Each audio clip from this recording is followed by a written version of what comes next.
আজকে আমি একটা রান্না শেয়ার করব না আপনাদের সাথে। আজকে আমি কি রান্না করব, কয়টা রান্না আছে অবশ্যই দেখবেন, কমেন্টে বলবেন। আসসালামু আলাইকুম, সবাই কেমন আছেন? আশা করি অবশ্যই ভালো আছেন। আলহামদুলিল্লাহ আমি অনেক ভালো আছি আপনাদের দোয়াতে। প্রথমে আমি রান্না করব রুই মাছ দিয়া, পটল দিয়া পাতলা করে ঝোল। কেন যে পাতলা ঝোল, আগে যখন আমরা গ্রামে থাকতাম, ছোট ছিলাম, আমার আম্মা মাছ দিয়ে পাতলা ঝোল করে যে কোনো সবজি দিয়ে রান্না করতো। কি যে মজা লাগতো! সেই স্বাদটা আমি ঢাকা শহরে রান্না ঠিকই করি, কিন্তু ওই স্বাদ আর পাই না। বাড়িতে গেলে আম্মাকে বলি যে আম্মা, তুমি মাছ দিয়ে পাতলা করে ঝোল করে রান্না করো তো, আমি গরম ভাত দিয়ে পেট ভরে ভাত খাবো। কিন্তু আমার মা যখন রান্না করে খুব ভালো লাগে। আসলে শহরের জিনিস তো আমরা খাই 2-3 দিনের সবজি মাছ, আর গ্রামের তো একদম তাজা সব কিছু, গ্রাম থেকে তুলে নিয়ে আসে জমি থেকে, সাথে সাথে রান্না করে, খুব মজা লাগে।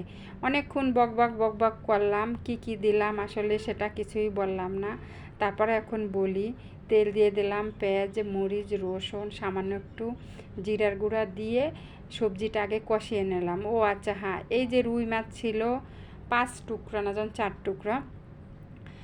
আর হলো যে আমি এই মাছটা ধুয়ে পরিষ্কার করে রেখেছি, আপনাদেরকে দেখাই নাই, ভেজেও নিয়েছি, সেটাও আর দেখাই নাই। কেন যে হলুদ মরিচ দিয়ে তেল দিয়ে ভেজে নেবেন, আর কিছুই না। একটা রান্না আমার হয়ে গেল। আর একটা হলো, অনেক দিন ধরে এগুলা মাছের লেজ পেটি, তারপরে ওই কাটাকুটি একটু ফ্রিজের ভিতরে ছিল, থাকার পরে দেখি যে এখন আর খাওয়া হচ্ছে না। তাড়াতাড়ি করে ভিজিয়ে আবার একটু এটার ঝুরি বানাই নেব। ভর্তা বানাইলে মজা লাগবে না, অনেক দিন ধরে ফ্রিজে ছিল তো। আর ঝুরি বানাইলে একটু সবাই খাবে না। এটাও আর একটু হলুদ মরিচ মাখিয়ে তেলে ভেজে নিলাম, এটাও আর আপনাদের সাথে আর শেয়ার করলাম না, জাস্ট একটু ভাজাটাই দেখালাম।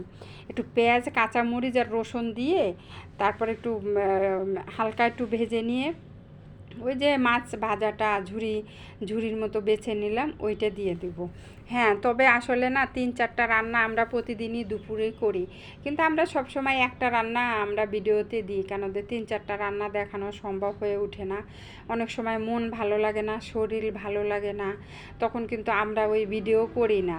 হয়তো ভিডিও করে রাখলেও কিন্তু ভিডিওর পিছে অনেক পরিশ্রম করা লাগে, এডিট করা লাগে, ভয়েস দেওয়া লাগে, সেই জন্য আসলে ভিডিও করা হয় না। কিন্তু আমি আজকে যা রান্না করেছি একটু একটু করে ভিডিও করে রেখে আজকে আমার বন্ধুদের সাথে শেয়ার করব।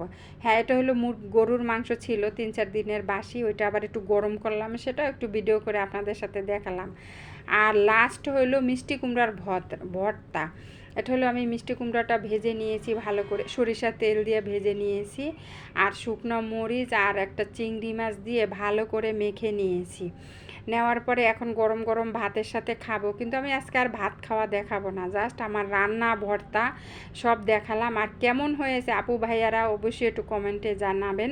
আর আমি হলাম নতুন, ইউটিউবে নতুন চ্যানেল খুলেছি, অবশ্যই আমার ভিডিওতে ভুল হলে ক্ষমা দৃষ্টিতে দেখবেন, আর ভুল হলে সেটাও আমার কমেন্টে বলবেন, আমি খুব খুশি হব। আসসালামু আলাইকুম, এবার আসি, টাটা।